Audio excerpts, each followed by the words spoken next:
Hello and welcome to Interpreting India. I'm Srinath Raghavan, and this is a podcast presented by Carnegie India. Every 2 weeks, we bring to you voices from India and around the world as we unpack the role of technology, the economy, and foreign policy in shaping India's relationship with the world. Earlier this year, India tested its anti-satellite weapons capability called Mission Shakti, making it only the fourth country to conduct an ASAT missile test after the United States, Russia, and China. This renewed focus on space activity comes at an interesting juncture in geopolitics. The prospect of a new and reinvigorated space race in some ways is reminiscent of the Cold War era competition for the mastery of space between the United States and the former Soviet Union.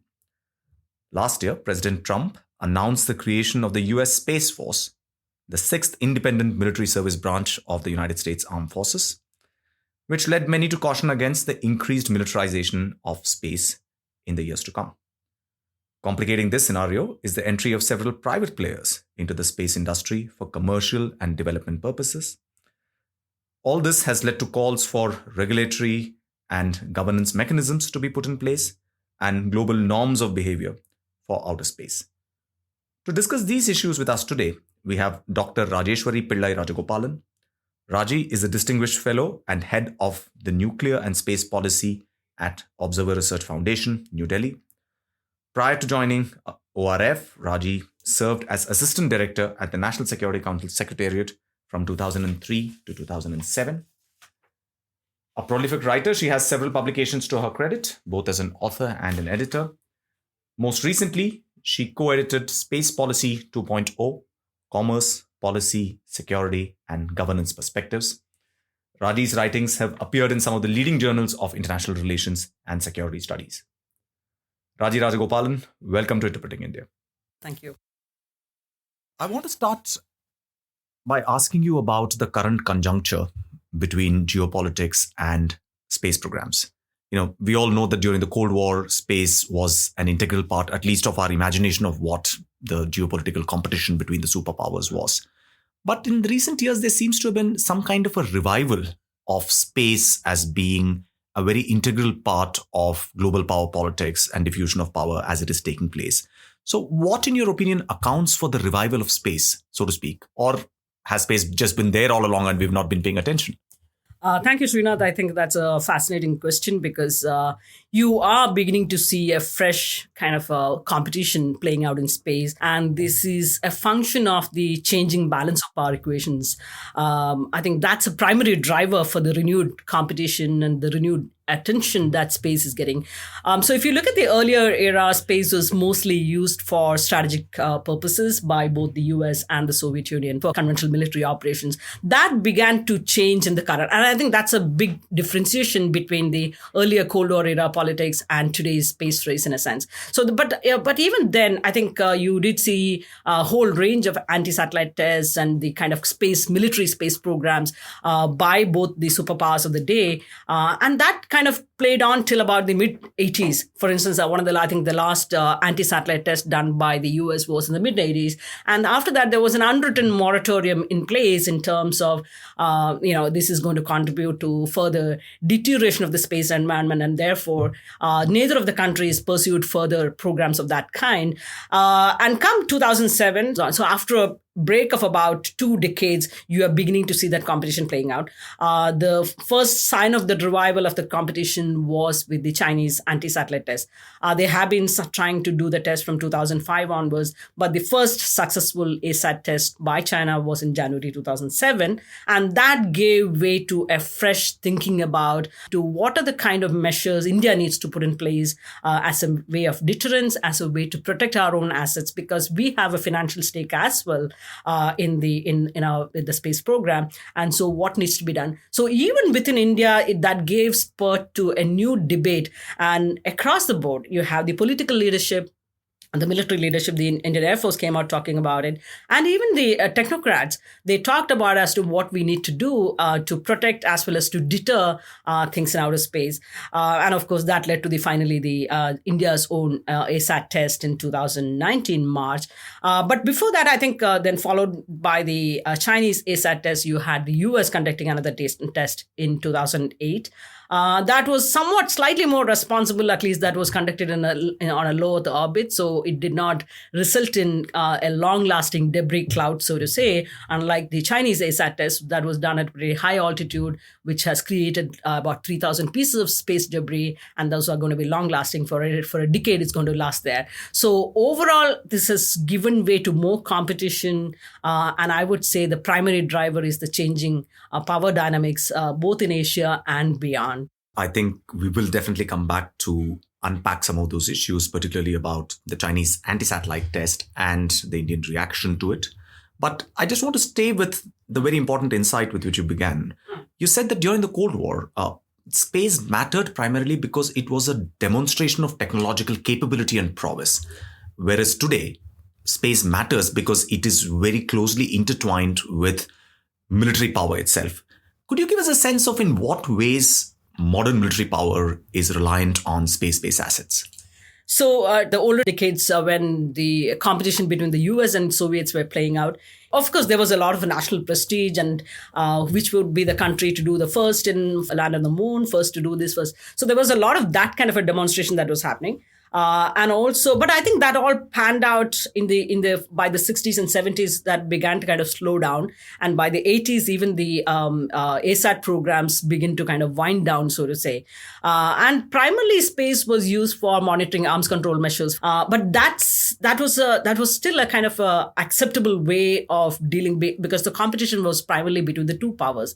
Today, you have something like 80 active players in outer space, and with about 12 countries that can actually launch satellites. So you have a fairly large mix of countries from Latin America to Africa who are developing capabilities, but you have more established players in Asia, Americas. And the more dangerous part of this whole competition is that we are today talking about using space assets for conventional military operations. And is it true to say that it's not just the United States which is vulnerable to these, but in effect, many militaries, even amongst mid-tier powers, right? Absolutely. A simple thing like global positioning systems are crucial to the way that military operations are being planned and executed today.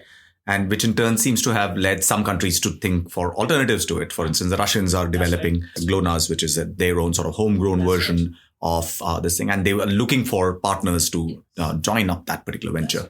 So do you think there is going to be a move towards creating parallel systems which will have military applications, which in turn will then lead to a proliferation of capabilities to target those? So there are a couple of different things that are happening. So today, when you have a sort of any disruption or you're trying to target a particular system, it has not just a military impact, but it is also going to impact the civilian, because the extensive use of space in the civil economic sector is so much that you are reliant, whether it's you're going to an ATM to pull out money, whether you're asking for directions through your Google Map. Everything is so linked to space, yet we don't recognize that dependency and how any disruption to these space activities can have multiple effects. So it's global. The effect is going to be global. The effect is going to be, it's not going to be a sector specific, but it's going to be across the board in a sense. So those are the kind of realities which most of the time we are not thinking about it and we are not recognizing and acknowledging that appropriately. But alternative systems are coming about because you don't want to depend on the GPS alone. For instance, India itself is developing a much smaller version of our GPS called the IRNSS, Indian Regional Navigation Satellite System. There are components which we kind of rely on the US for upgrading some of the system, navigation system. Gagan system, for instance, uses the GPS to upgrade the system, the navigation program. But essentially, there has been an effort to create your own system. By though, for instance, the Chinese system is meant to be operational across the Asia-Pacific region by 2025, and they are meant to have a full global presence by about 2030. So there are efforts to create this global networks, parallel networks, so that you are not reliant on on one particular party, whether it is the US. But I think there are also efforts by everybody to kind of test out and tease out these new counter space capabilities to create those vulnerabilities.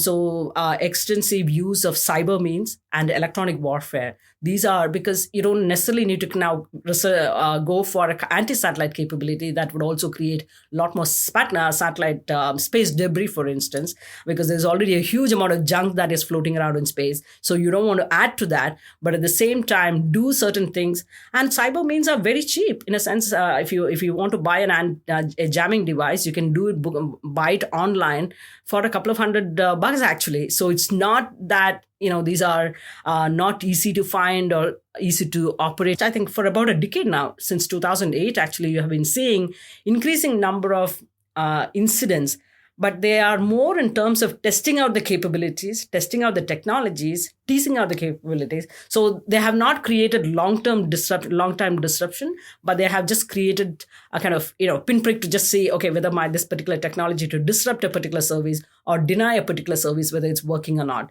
So there have been enough number of incidents over the last decade or so. Mostly these have been between US and China. But Russians have been developing some of these capabilities as well. And both Russia and the US have their own Cold War legacy technology as well. So if they want to activate new capabilities, counter space capabilities, co-orbital anti-satellite capability, it's not difficult. It's not going to be a time-consuming process for them to develop some of these capabilities. And when, for instance, Russia, like you said, the US is not the only target country. If China, for instance, is developing certain capabilities with the US in mind, they can easily target us. And I think till the Chinese ASAT test, we never bothered about an ASAT capability because we're thinking that these are big boys' toys. We don't need to spend our hard-earned resources on developing these kind of capabilities. But that was a wake-up call to the kind of threat that exists in our neighborhood. And space being a global common, it doesn't make a difference whether it is in our neighborhood or not. But the fact that China has gone on to develop this capability did send home the message very loud and clear that this is a threat we need to be cognizant of and address in a way that is, that's going to protect our assets. So it seems that space is becoming very crowded increasingly. There are so many actors. States which did not have the capabilities in the past now seem to have the capabilities. The diffusion of this technology has meant that there are many more actors who are piggybacking on other states to create their own assets in space. And then, as you're saying, because of the kind of multifarious civil and military applications of space-based assets, there is a move towards creating capabilities which can target those and bring them down. Those could be kinetic, they could be non-kinetic. I'm not sure whether you can envisage a future where non-state actors might have some skin in this particular game as it is playing out. So, is it then fair to say that we are in a situation where talking of something like an arms race in space is no longer just pie in sky academic talk, but is something which is likely to unfold in the future? Yeah, first I'll touch upon the non-state actor. They are already a reality. In a sense, non-state in the form of private sector. And typically, private sector participation has been predominantly a Western phenomenon, but I think that's beginning to change in Asia as well. You have something close to about somewhere between 80 to 120 private sector firms in the form of new startups or small and medium-sized enterprises in China already, in a country. And even in India, there is a sizable number of private sector firms that are coming up in a big way. So in India, you have multiple levels of players. You have some of the established players like the Larsen & Toubro, Godrej. You have the Walton Nagar, who have been traditionally supplying, components and systems to ISRO, even though ISRO has Indian space program is a state-run program, similar to China's. But both countries, even so broadly within Asia, you are beginning to see a change where private sector is becoming a reality, so to say. And that's because, at least in the case of India, for instance, there is capacity gap, a deficit within ISRO. ISRO is not able to meet the growing sets of demands, whether it is for your telecommunication, telebroadcasting, or telemedicine, or agriculture, weather forecasting, whole range of things, and even for commercial and other such applications. And ISRO has its own commercial arm. That's right, Antrix. And we also have gone on to set up a new entity called the New Space India Limited, NSIL. which I would think maybe would take on some of the job responsibilities that Antrix was doing before. But the NSIL is seen as a body that would do a bit of hand-holding for the new private entities that ISRO wants to engage with. ISRO has already begun to engage with some of the private sector players, precisely like I said, because they don't have the in-house capacity to do. So for one example is that we have a 7 satellite constellation for navigation program.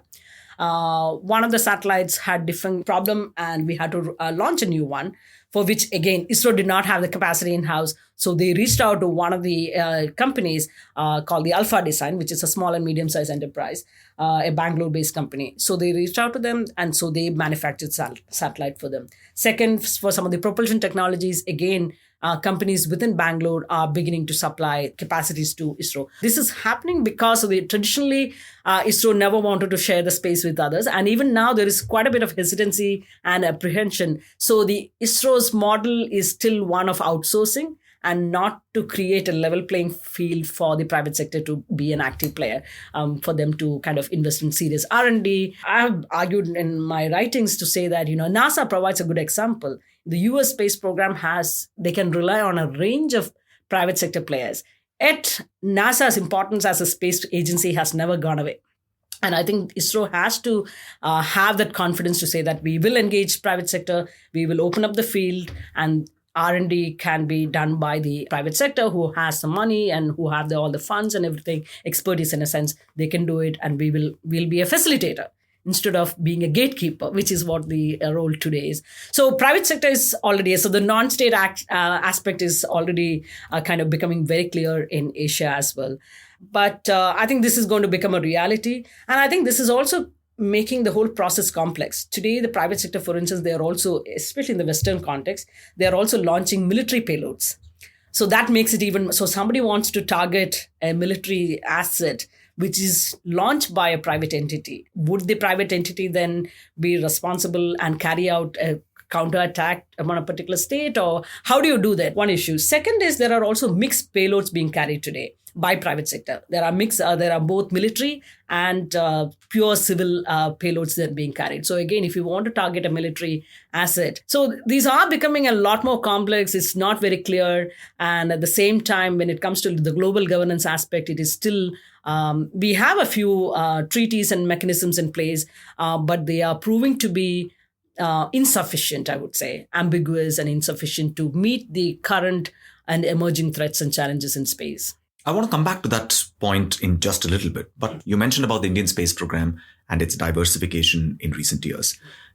Historically, it seems to me that India took considerable pains to keep its space program separate from other kinds of related military applications like the missile program, right? The missile program was under the DRDO, while the space program was always under the ISRO.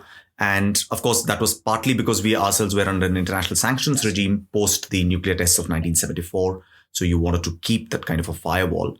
But if I'm not mistaken, there was a rotation of personnel. I mean, I think most importantly, Abdul Kalam, APJ and Abdul Dr. Kalam. Shivdhanu Pillai. Yeah, exactly. Dr. Pillai and other scientists who. So there was a circulation of information, but at least in institutional terms, there was a clear separation. Now, post the Indian ASAT tests, do you think that institutional boundary is getting more blurred? In a sense, it's not just the private sector versus the government, but even within the government, the kind of separations which we had are possibly dissolving and may become irrelevant as we go forward. Absolutely. You are very right. And in fact, I would say, I would even go back to about 2013, August, when ISRO launched the first dedicated military satellite for the Indian Navy for maritime communication. And since then, there have been 3 more satellites, dedicated military satellites launched. So I think increasingly these lines, like you said, are getting blurred. But I think there is also recognition of the fact that we need to separate out, because there are growing demands on the military. The military space program is also taking a bit better shape. Indian overall official position has not changed. We still say that space must be used for peaceful purposes alone, and space must not be militarized, weaponized. But the fact is that India's own space program is getting a lot more military characteristics of the program are evolving in very clear terms. So like I said, you have 4 dedicated military satellites. You have also a lot many more dual-use satellites that can be used for, given the resolution of some of the satellites, the imagery. So it is kind of getting blurred. But in terms of the institutional architecture also, we are beginning to see more institutions precisely to target the military side of the developments. So we set up in 2008 the integrated space cell within the Integrated Defense Staff, Ministry of Defense. That was the first baby step that we took in terms of integrating the different functions and also to bring about greater coherence and coordination among the agencies, Ministry of Defense, Ministry of Department of Space, and ISRO, as well as the Armed Forces. But that was only an initial baby step. It did not really bring about that kind of a coherence that was required on the Indian part in terms of identifying what are the requirements, future requirements, what are the kind of capacity buildup that we need to do. So in most recent times, you have seen a couple of other major steps being taken. One was the Defense Space Agency, DSA, that was being set up.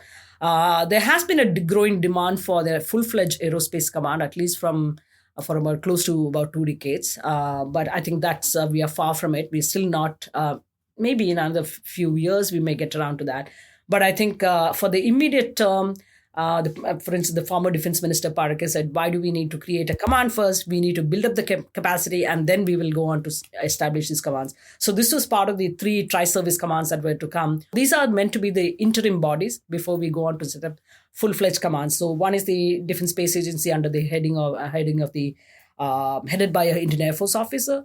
You will have similarly a defense cyber command under the Navy and so on and so forth. Then we are also setting up something akin to the DRDO, but I think there is also going to be a body that will focus more on the defense space R&D, what is required. So DSA will be responsible for developing the strategy, and the other body is going to be in terms of developing the capacity on the ground, what needs to be done. Right. And the Prime Minister recently announced that they are going to create the Chief of Defense Staff as a single point military advisor to the government.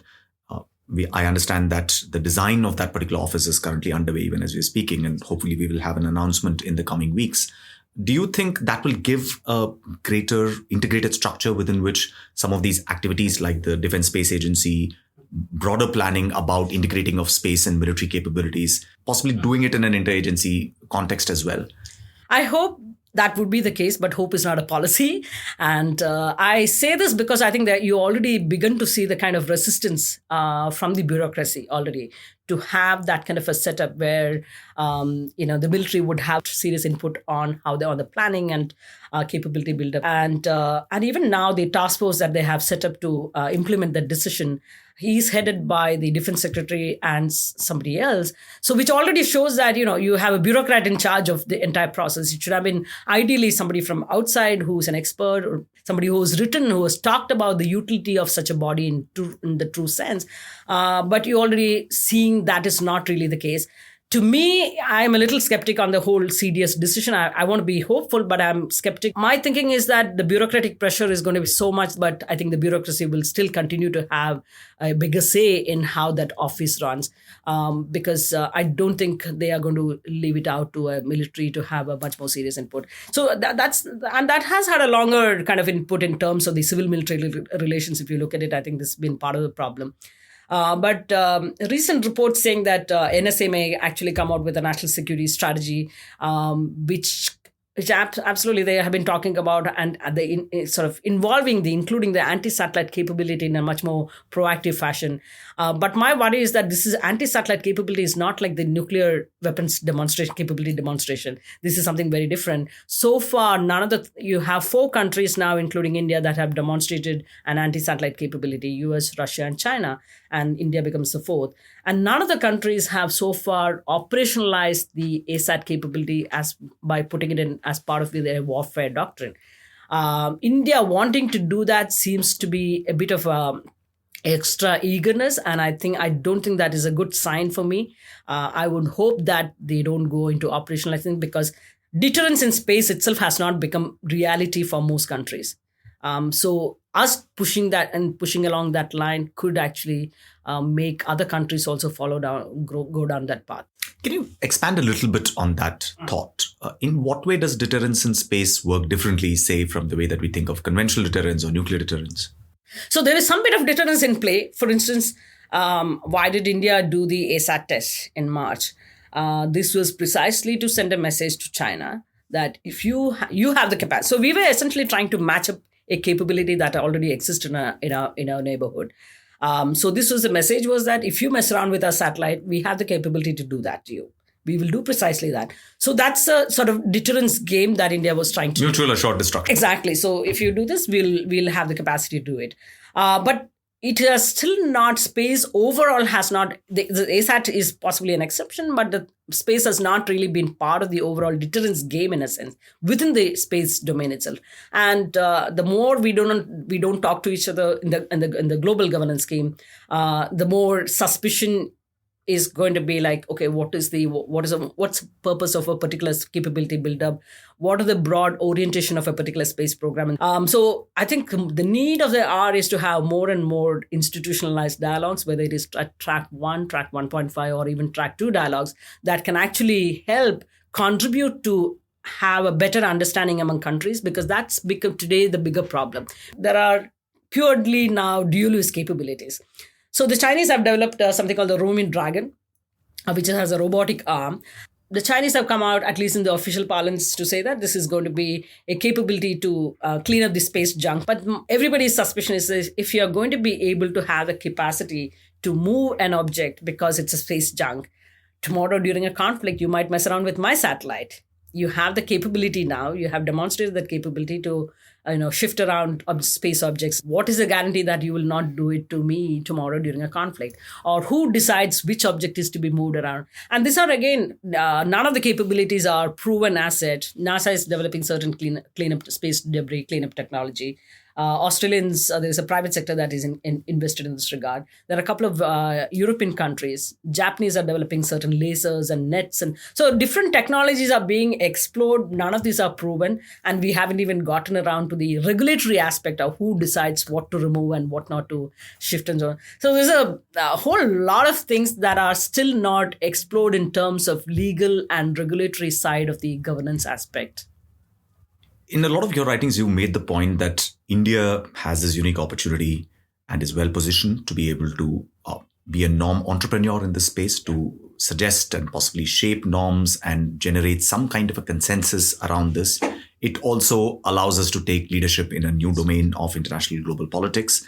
Could you share some thoughts on how exactly do you think India can do that? What would be the first, say, couple of steps that we should be taking in that respect? So India has been have been proactive in this regard, starting from the 1960s, but our debates were very different in that point of time, 60s, 70s, even in the 80s.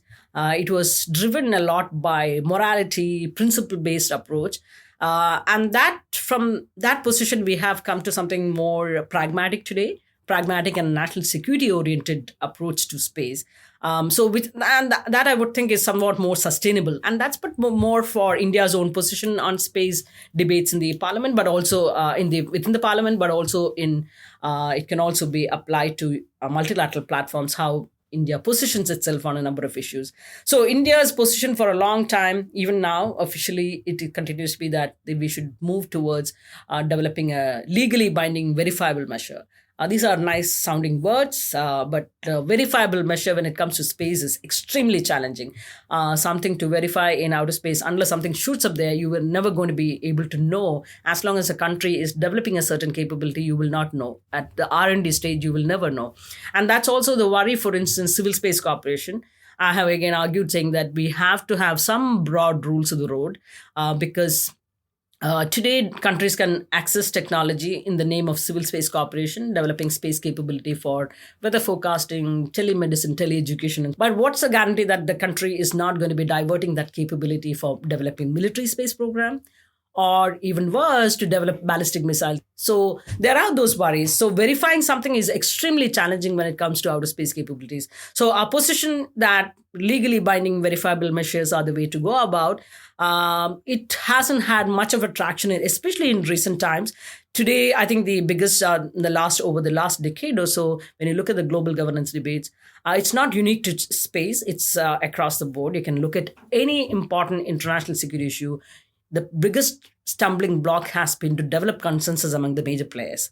And developing consensus agreement among the players today, whether it's on identifying the challenges to ideating possible solutions for the future, both have become a serious issue. So for some countries, for instance, it is, arms race is the biggest issue. And I would say that would be a big issue in the future, in the coming future. But for some other countries, it might be the space debris, which is already a huge issue. A few years ago, we had an edited book on space global governance issues. And one of the chapters was written by an Ecuadorian space official or agency official. And he talked about, his chapter title was "It Happened to Us."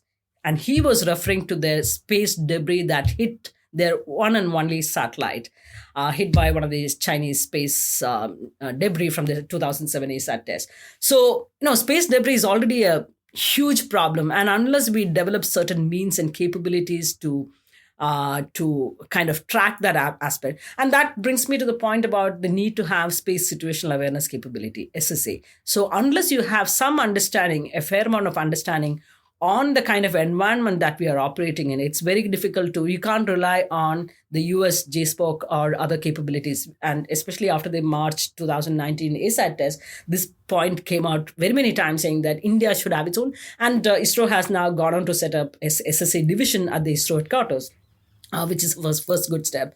So the kind of issues we need to have at the global governance level, I've been trying to, writing something along these lines to see what is the role of the middle space powers, because the great powers are caught up in their own great power relations and the politics around that. You're not going to see much of a progress. But given the kind of challenges and threats that are already threatening the outer space activities, and if you want to be able to have continued, safe, secure access to outer space, you need to have some measures put out there. And India's position in practical terms has become more pragmatic, where to say that we might start with transparency and confidence building measures, TCBMs, which are more seen as more political measures. These are voluntary measures. There are advantages and disadvantages, but I think India has come to position itself as, okay, we may start with a TCBM as an initial first step, and hopefully build up the political trust and confidence among nations. That would actually gradually get us towards the legally binding measures. That's not a bad approach, I would say. But I think India needs to and can take up the leadership role for a number of developing countries. They see India as a developing country who was along with them, whether it is countries in Africa, Asia, Latin America. And today, India is a country that is able to do a Mangalyaan, do a Chandrayaan, which a handful of countries have done. So for them, India is a good model to look at. And they do look at India and say, okay, this is a great growth story. This is something that we can also aspire to. And so India taking on a leadership role will have a lot more appeal in the sense among a large number of developing countries. And we will put out links to some of your important writings on this in the show notes. Sure. Before we sign off, I wanted to ask you if you could think of any book or article or which our listeners could read in order to get a good grip on some of the issues that we've been talking about, not necessarily relating to India, but even perhaps more globally. Yeah.